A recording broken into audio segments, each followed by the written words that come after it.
Steven, so good to be talking to you today, man. Same. Couldn't be more stoked for it. So I don't want you to go through everything from the beginning because you did a really good interview with Sales Hacker that talks about kind of like your origin story. Let's touch on some of those things, but I will link to that interview too so people can go check it out. But the thing that made me super excited to talk to you today is before getting into sales, you were the Ranger Sniper team leader for the US Army, where you completed 5 combat deployments, 2 in Yeah. Iraq, 3 times in Afghanistan. And while you were there, obviously it's like the university for leadership, right? I mean, I can't think of a better place to learn about leadership. Mm-hmm. And you were leading the Afghan Commando Partner Force during high risk strategic ops. I mean, I don't know, man. That's pretty badass. Yeah, I mean, it was the best job I ever had, and if it paid well, I'd probably still be doing it. I think that's the best way of describing it. It's definitely a cauldron that forges great leaders, and you see it with, the Stanley McChrystals of the world coming out of the same unit. The special operations community, I think the important thing for listeners to understand is the difference between what we would term the big army, whether that's the Marines, the Navy, the Army, conventional forces versus special operations forces. Is special operations is a flat, more like non-hierarchical type of organization that's an actual meritocracy, like a meritocracy of ideas. And when you think about how you strategically plan each mission and the approach to creating repeatability, but like excellence at scale, it's actually very analogous to just building a great organization. And I think that's why you see so many great leaders, plus me, coming out of that kind of background. So, what was the catalyst for you getting into sales? I grew up in San Francisco, like the city of San Francisco. My mom actually worked in communications for the IT department of Kaiser, of all places. So San Francisco is home. Unfortunately, like that's a blessing and a curse. It's a beautiful, wonderful city. I think it's honestly the best city in America, and you can quote me on that. But coming back, I just logically fell into doing sales. I mean, the short of it is I had done it in college. I used my work at like the alumni contact center where, you pull open a bunch of index cards and ask alumni over the phone for money as a way to first get into sales. And when I came back, logically, it sort of made sense. Tech was in San Francisco. I knew nothing about tech sales. And actually, the fun fact of the day is Salesforce told me I didn't have enough experience to be an SDR back in 2012 or 2013. So that was my first foray, was a slap in the face from tech. And luckily someone took a chance on me, and the rest is sort of history. Do you see that changing a little bit now? Because I know one of the superstars on my team is Mhm. active member of the Army National Guard. And do you think tech companies are starting to wake up to the fact that the Army, the military, different units of it are breeding these resilient individuals that are poised for success in tech if you just channel it the right way? I would say no, but sort of. So the no is, I remember when I was at Salesforce, great organization. They have Vet Force. I think they've even changed the name of it now, where it's like an employee resource group tailored to veterans, but there wasn't a veteran recruiter. Now, if you look at Amazon on the flip side, they have like a whole veteran recruiting arm. So the answer is it depends. And there's some really great organizations out there like Shift and Breakline and the Honor Foundation and Elite Meet that didn't exist when I transitioned, that are helping vets break into tech. But I think the problem is, Bevy is extremely committed to diversity. In fact, we publicly stated we're trying to have 20% of our company be Black people, which is great. And that gives us a huge competitive advantage and helps us corner an underserved market.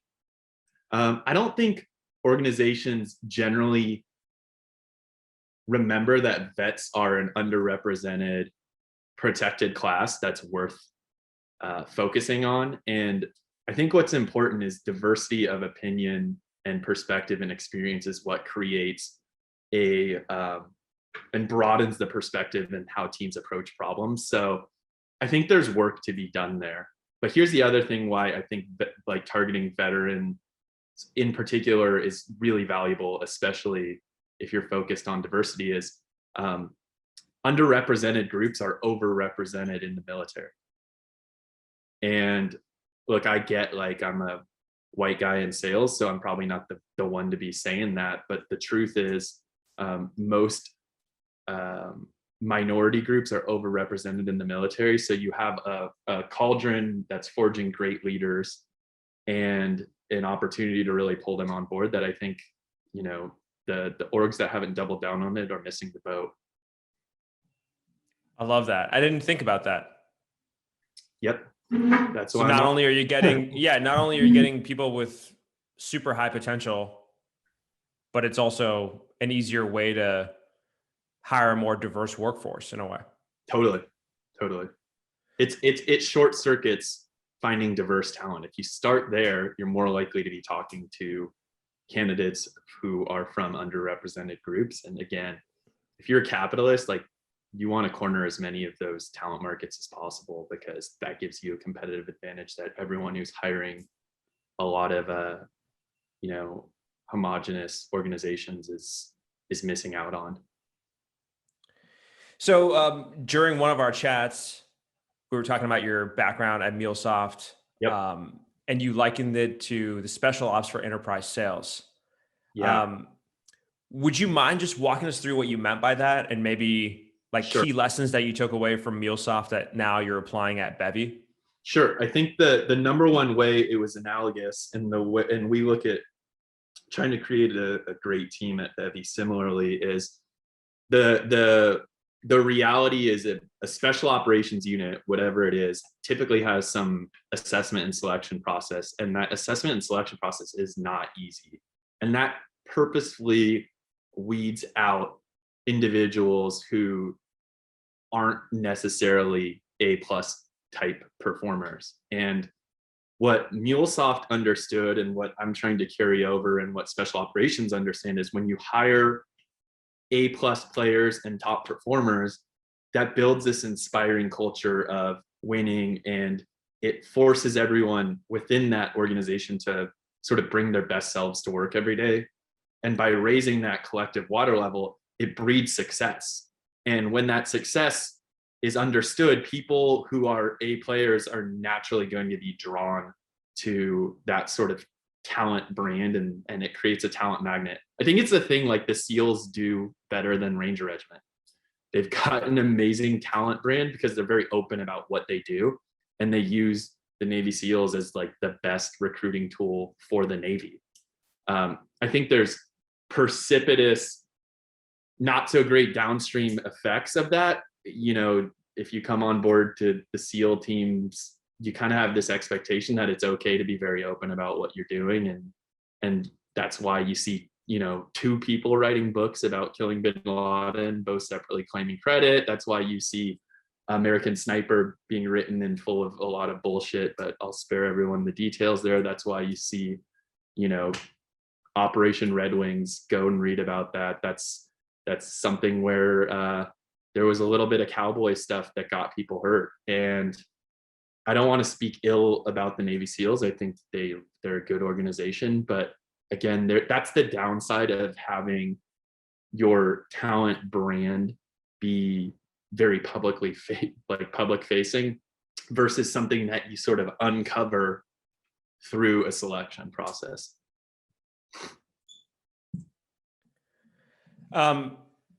So when you're thinking about applying some of that at Bevy, right? Mm-hmm. Let's focus on the hiring front, because Mm-hmm. that's kind of the hardest part. Are you doing similar things where there's like very clear tests that you're making transparent throughout the hiring process? Like, hey, in order for you to make it in sales in Bevy, you need to do X, Y, Z. And if so, can you walk us through some of those things without revealing, obviously, you know, the secret sauce or anything, but high level stuff? I think it's a great question. So first of all, where most organizations fall flat is they lack a calibrated hiring process, and they over rely on unstructured interviews, candidate provided references, and they underweight things like structured interviews, exercises, and back channel references. By the way, a really well calibrated final exercise is the best predictor of success in a role. It's the best predictor for a couple of reasons. One, you're giving someone the chance to understand what it's like to actually do the job. Two, if it's effectively calibrated, you're really getting a consistent view across the board of who on the scale of good to great is doing great work. And three, I think the other piece is it's, again, it gives someone the opportunity to opt out who might otherwise have been unexcited. I've actually given people the final exercise and they've made some sort of excuse for falling out of the process. And I have a hunch that some of them are like, well, I don't want to do this kind of work. And if the exercise is understood to be replicating the actual work you're doing, it's a good way to triage people out. I think similarly, when people go and read about like the Ranger Indoctrination Program, which was our assessment process, acronym was RIP. That kind of tells you everything you need to know. If you went and read about what you could probably expect, there's some people who probably never opted into the process because of that. I think the key word here, by the way, is calibrated. Like for our final exercise, it's so calibrated that we actually are now telling candidates, if you ask us questions about it, we're not going to answer any questions. And that seems a little off-putting, but the purpose is to not give anyone a leg up. We've also told anyone who made a candidate referral that, and again, they may or may not follow our guidance here, but we've told them if you referred someone in and they ask you questions about the final exercise, do not give them help and tell them why. Say, look, we want to make sure we're leveling the playing field for everyone. I'm not going to coach you on this just because we're friends. So the other piece I talked about is structured interview. A structured interview has calibrated questions. Like you should know why you're asking a question, what sort of core behavior you're seeking to understand, what good looks like and what good doesn't look like. But the way most sales teams hire is they have an unstructured process. They use candidate provided references, and the exercise is generally testing for presentation skills versus something like coaching, or some of the other skills that are more predictive of success. What are some of your hard and fast rules when it comes to hiring? Because this one's kind of interesting to me. You know, for example, a basic one that a lot of sales leaders go by is, hey, I'm never going to hire someone without closing experience into an AE role, even if it's an SMB one, or things like that. Are there basic ones that you live by, or are there ones that you think are broadly practiced in Silicon Valley today that are just like, don't make a ton of sense, but a lot of people are doing them? Yeah, the hard and fast one that we go by is you have to have a quantifiable or qualitative track record of success. And I believe deeply that a lot of companies who don't seek data points of excellence that really quantify someone's in the top 5% of their respective peer group, I believe those companies end up hiring people who are really good interviewers and probably use a lot of adjectives to describe themselves and can't really quantify their impact.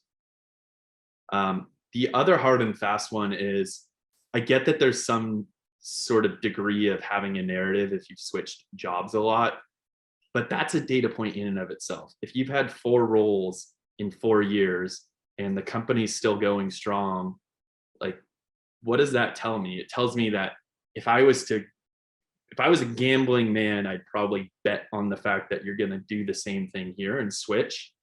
And that's another hard one that, again, there's an exception to every rule, but that's a hard one to make an exception for. Yeah, that one's tricky. I agree. If it's multiple ones back to back, then it becomes a lot easier. I try to have empathy when it's like maybe one, and the company was a dud, because it's hard to pick them perfectly, especially in the startup space. But yeah, if you've like stacked up 4 of them, it's like, all right, maybe you're just not good at picking companies too, which is also an important skill. I feel Totally. Like, would you be good at picking accounts to prosecute by the same measure? Yeah, exactly. So let's talk about remote work, because I feel like it's the only thing people are talking about on LinkedIn these days. And it's just Yeah, funny because I love seeing people fight I on know. I LinkedIn. know. And by the way, like most organizations, their point of view is informed by what their plan is first. So, For sure. like if For sure. Google's letting if Google wants 60% of the workforce, let's call it back in the office and 20% remote, then the future of work, according to Google, is 60% of people in the office and 20% remote. So Yeah, yeah. When you drop billions into the Googleplex or Apple Park, obviously you're pretty heavily incentivized 100 to bring people back in. long-term lease on Um, Salesforce Tower probably informs your priorities. so I guess I want to start with instead of just kind of focusing on like, hey, is remote work here to stay, things like that. That stuff's kind of boring because it's already kind of been decided. But walk us through how your time in special ops shape your view of remote work and distributed Yeah, teams. so I think the thing to understand about how special operations units operate overseas is you might have a central headquarters joint operations command center in a place like Baghdad or Bagram Air Force Base. But what you really have is a bunch of distributed teams that are sort of regionally hubbed in order to be able to react quickly to whatever mission sort of pops up. So what you essentially have is headquarters has to trust leaders at an individual regional level that otherwise wouldn't be like a theater or regional type of commander. So you might have a captain or a major as the ground force commander in a region that otherwise would have had like a full bird colonel in the conventional army. And the reason they're able to do that is you can read the book Team of Teams, which talks about Stanley McChrystal, who was once the commander of Ranger Regiment, but then moved to run JSOC. Talks about this idea of if you create this shared consciousness where you're oversharing as much communication as possible. His mechanism for this, by the way, was these massive VTC like Zoom meetings, essentially. Every time you make a decision on one of those calls, you can basically codify frameworks for how you're making a decision and empower execution at a lower level.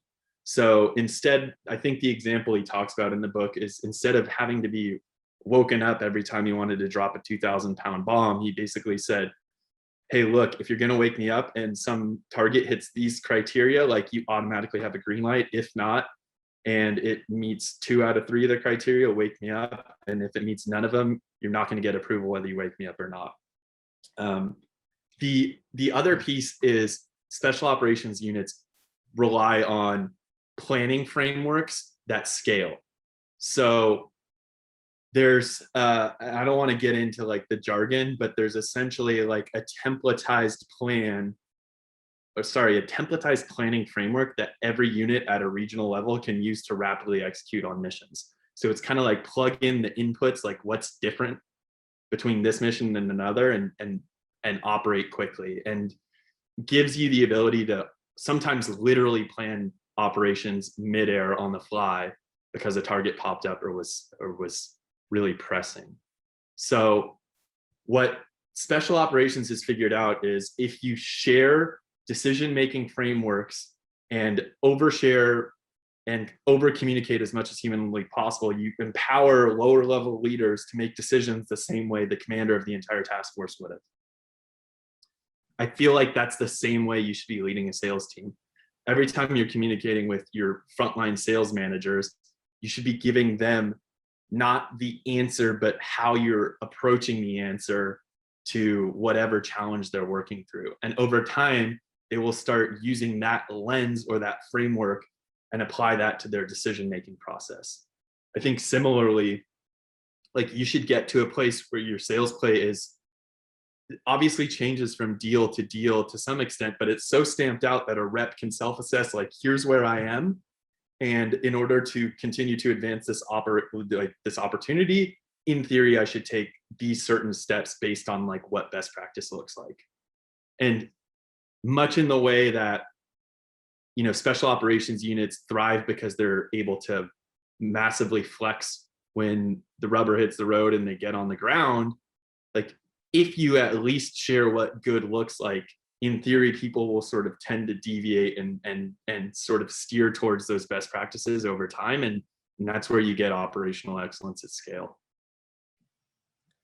So how do you put this in practice at Bevy right now? Does this look like any scenario that an AE would face potentially, right? Let's say like a couple examples. Like one could be, when to discount, or, when to, reject red lines, or when to, do you kind of go through and start documenting all these things in an internal wiki so people just have visibility into all these scenarios? Yep. So like discounting and concession guidelines exist in a document, and every time a new scenario comes up, you have a sort of new tab on, a doc. And over time, you consolidate the answers to 95% of the problems, and reps stop asking like, what should I do? And instead like start thinking about how can I do that better? Like your goal as a sales leader is reps never need to ask like, what should I be doing? And instead should be focused on like, how can I do this even better than I am today? So if you look at our org internally, we use this tool Close Plan, which has playbooks. And the playbooks are essentially a step-by-step guide for what should I do based on where I am in a sales process. And that answers the what. The why, or sorry, the like, how well am I doing it is scored based on like our qualification criteria. And the answer for how can I do this even better is, I'm going to first talk to my peers, and going to then talk to my sales leadership team, and then I'll figure out who else cross-functionally can help me. And we get to a place where coaching conversations with your sales leader go from what should I do next to how can I be great at doing what I need to do next, or what could I have done better. And it's just a much more productive conversation. Okay, so speaking of closed plans and just forecasting in general, right? Yep. I think I saw you tweet this, which I thought was pretty interesting, but it was about just being the most skeptical person in the room, right? Asking questions, doing pre-mortems. Can you share how you apply this while, not coming across as super pessimistic? Because, Yeah. sometimes like as a rep, I remember I had managers in the past where I would like go to them, and every single time they'd essentially be like, there's no chance that's closing. And sometimes it could be a little defeating. So like, how do you balance those two? So I think there's a way to communicate that's not, in the framework of radical candor, like obnoxiously aggressive. I'm not saying I'm perfect at it. I wrote an article on why it's sort of been my lifelong work to be less obnoxiously aggressive in how I personally communicate. But one thing I've done with my leadership team is we have personal communications guides. And I think there's a post on LinkedIn, I wish I knew who to credit for it, who basically talks about how to approach that. And if you do that, not just at a leadership level, but at a team-wide level, you actually can expedite sort of onboarding your team onto you as a manager and onto one another, because you can make a sort of internal wiki of everyone's communication style. I think the other piece is similar to just sales reps in general. People over-index on like what, and under-index on context and framing. And context and framing gives you the ability to communicate anything, or as a sales rep, like ask questions that you'd be totally uncomfortable normally asking. And I think that like great leaders focus on framing, like here's why I'm about to ask what I'm asking, and here's my intent. I'd recommend like anyone who struggles with this to do a crucial conversations training. It's actually really helpful. And I feel like it helps as a sales leader manage up as well. Like oftentimes if you're an early stage sales leader, your pessimism is construed as like, I'm not on the bus, or I'm not like, I don't believe it's possible. It's just like sharing, hey, like as a reminder, it's my job to be the most skeptical person in the room. Here's my concerns and here's my plan. My intent is not to convey the idea that I'm not on the boat, or I'm not doing everything within my power to make, the path to hitting our numbers as easy as possible. But it's to share, like, as the canary in the coal mine, that I feel like there's some things that we should anticipate are challenges coming at us. So one of the things that besides remote work is always being talked about is this role of sales in Mhm, product-led growth or mhm, bottoms-up selling, right? Um, I guess with technology advancing the way it is, mhm. and things like smart contracts starting to gain momentum, and marketplaces rising up or whatever, like how do you see the role of sales or salespeople in this model moving forward? Do you think it's going to be diminished over time as these marketplaces and smart contracts and Mhm. AI and machine learning start to take over, or do you think this PLG bottoms up type of go to market actually makes salespeople more valuable? Well, David Sachs has a great thread on this, and he basically laid out how even the best PLG companies could have grown bigger or faster had they invested in sales and enterprise sales sooner. And he said that had Slack embraced product, or enterprise sales sooner, they may not have even necessarily needed to get acquired by Salesforce. And I think the reality is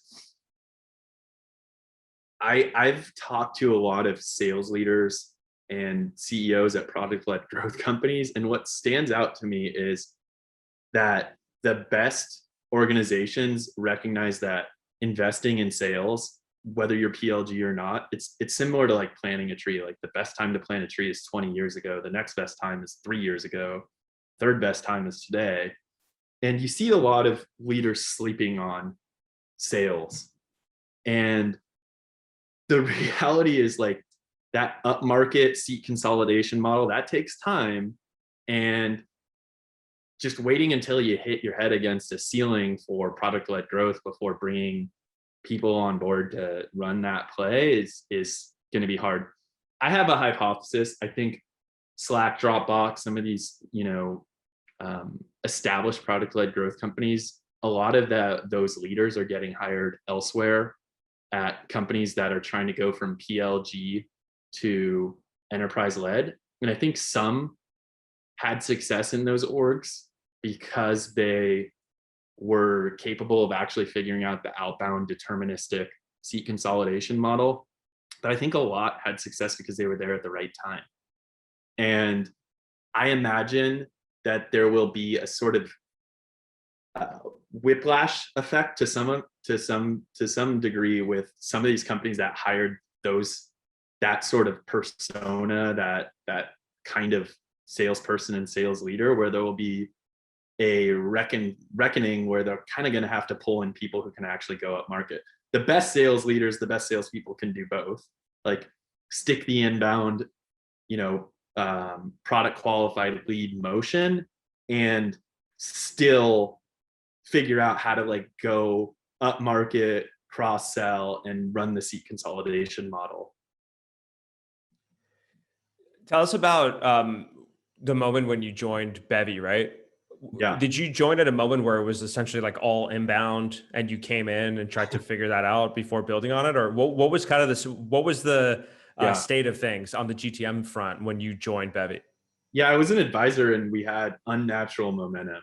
That was my read. We had MuleSoft, Salesforce, Atlassian, Slack as customers, and that was all founder-led sales. And it dawned on me that there was something to this. I kind of knew it because in MuleSoft, our community-led, our community-sourced leads were like our most revenue-efficient lead source. And I knew that because I was doing these global demand gen readouts. So I was like, there's got to be something to this. And I also saw this paradigmatic shift in what was happening with how companies market. And I think, by the way, when I talk about community is like what you build, a user community, a developer community, a community where prospects are talking to your customers who are basically selling those prospects on why they should use your tool. And community is incredibly sticky. Like the best product doesn't always win. I mean, Salesforce is great, but would it be the most, ubiquitous CRM on the planet if it didn't have the Trailblazer community? bringing Salesforce to every company where someone who participates in that community works? I don't know. Would people still be using Outlook if the best product always won? The answer is no, but I'll leave it to you to sort of pick that apart.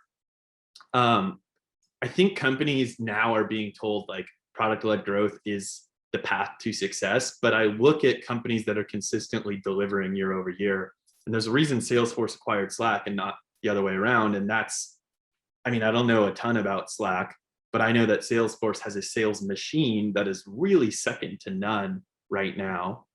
And on the flip side, there's a lot of companies that will continue to grow and thrive because they have great product and there's a high viral coefficient. But eventually, I think they're all going to hit a ceiling, and it'll be interesting to see. Bevy was not a ton of inbound demand because we were a relatively niche market. I think that we were selling to community leaders who, if they knew about community tech, they knew Bevy was great because they were looking to the leaders in the space to say, hey, what are you using? But it wasn't until we really realized that we're paradigmatically changing how people market that we really expanded to a place where there's a lot more awareness at the CMO level of the kind of impact we're driving. So when you joined in the beginning, were you closing those first couple like inbound leads yourself and figuring out how to build on top of that? Yeah, we had one AE who wasn't ramped, and I was essentially working hand in hand with them to bring in every deal that we had. And I don't want to take credit for anything. I think the truth is early on, we had enough momentum where with or without me, we'd have grown. And that's probably still the case. The thing that I did well was hire that first group of AEs who had the ability to like blaze trails, but also document it along the way. It's one thing to like, take a machete out in the woods and cut down a path to the river. It's another to do that while actually mapping the course. And that's what's really expected of early stage salespeople. So that was the big push. And then at what point do you start layering in SDRs? Sooner, dude, I waited way too long to do that. Ironically, having run a big SDR organization, I sort of held out by hiring AEs who could prospect. And in fact, the first regrettable hire I made, I think had this expectation that he wasn't going to need to prospect. And that's where, because I was hiring out of my own network, I made the mistake of not putting him through that exact calibrated process that I put every other hire I made through. And had I done that, he would have seen that that was a part of that job, especially early on when we didn't have the SDR bandwidth or support to really put the inbound machine on autopilot for him or the outbound machine on autopilot for him. So wasn't a bad hire. It was a bad hire for that time. And I could have mitigated that by, drinking my own Kool-Aid here. So don't be me. Do you still expect all of your AEs to prospect? Like, one of the things that I've seen in the past that can cause a little bit of conflict between AEs and SDRs is when they're both, like they're competing to generate ops. Like, how do you make it so they're kind of collaborating, but the AEs are also not just like sitting around waiting for the SDRs to go generate all the pipeline? Do you have a system for that? 100%. So I was just talking to one of the best AEs I've ever worked with, who's at a hyper growth tech startup, and there is a compensation system that basically has a credit-based score associated with it. The reality is, the second you have a comp system that discredits SDRs for stuff where AEs source it, like odds are if an AE sources a meeting, even if they know how to prospect, like the SDR generally helped them in some capacity, whether it's with messaging, whether it's pointing them in the right direction, whether it's saying, yeah, I already talked to Allison, she doesn't like us, but maybe you give it a whirl. And I think you got to over-index on protecting SDRs from feeling like they're competing against their AEs, and instead like create opportunities for them to collaborate. So that's why I love org charts as a forcing function for SDRs and AEs to have to collaborate to white space and map out where they want to go within an account. And I mean, I could probably do a whole separate podcast, but I'll spare you on SDR compensation. But compensation drives behaviors. It also drives a sense for what culturally you're trying to create as a team. Like, I don't think enough people ask themselves, like, what's the cultural impact of my SDR comp plan? That's why, by the way, we give credit for stuff like deals that actually advance, through midway in the funnel, deals that close, bringing power to the table. And every one of those basically says, hey, you're not just a meeting booker. And also, even if an AE doesn't accept this opportunity, you're still going to have some degree of compensation because we'll get it for a meeting that actually took place. It's why I use a point-based system instead of like a SAL only or a pipeline only kind of goal. We're trying to give people incentive to focus on what's within their control, but also have impact in expanding conversations, and also see that when success comes to an AE, you add a part of it and you can actually influence it beyond just getting a first meeting. Love that. What roles are you hiring for right now? Yeah, I'm hiring for just about any role on the team that we need. So I'm hiring SDRs, enterprise AEs, an enterprise sales manager in both the East, the West, Central United States, a regional sales director. I'm just looking for A players who really align with the core values of Bevy and the core values of our sales team, who are going to thrive in this role and do their best work. And I don't know about you, but to me, it seems like a super competitive market right now. I don't know if it's because like COVID in some ways has leveled the playing field where people are working from wherever. And I just feel like it's been challenging to consistently get like high caliber candidates. How do you, like, if you were pitching yourself to a rep, right? Like, what are the differentiators that you would highlight? Why should someone join Bevy over other options? We're talking about these A+ players. I think if they talk to my sales leaders who would be managing them directly, I wouldn't have to sell them on anything.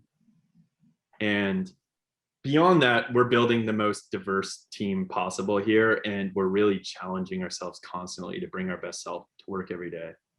The other piece I think that's interesting is Bevy both sells to a very specific pain. Like, it's really hard to scale a global events program, but we're also evangelizing how there's this paradigmatic shift in how to achieve that scale. So you get the benefit of, look, I can actually sell something that people actually love and that they actually buy, but I also get to be an evangelist for how you should market in the future. I'm not just focused on like, what's this pain that's keeping you in this pain cave, but I can also tell you like, what's the future going to look like?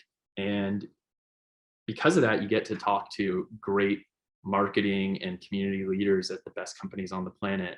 The other piece is we're really focused on the best brands and the best companies on the planet, which means you get to talk to the best teams on the planet. And that's way more energizing than selling down market because you got a self-service model or whatever. What are you doing for fun these days, man?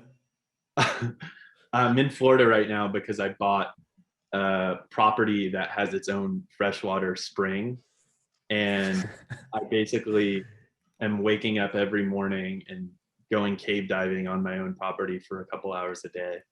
So that's what's keeping me sane. It's kind of this perfect balance of, it can kill me, it's exercise, it's very meditative, and it keeps me on the edge of I'm like, I have to embody a beginner's mindset, because the second I get complacent going into a cave, and the second your number of ascents does not match your number of descents, then you're dead. And hopefully people find you before you're so bloated that your head pops off when they try to pull you out. Sorry, that was horrible. Look that one up. It was a pleasure talking to you, man. Best of luck scaling Bevy, and hopefully we can catch up again over the next year or so. Thanks, Broudy. I seriously really appreciate it. Thank you for having me. Talk to you soon, buddy. See ya.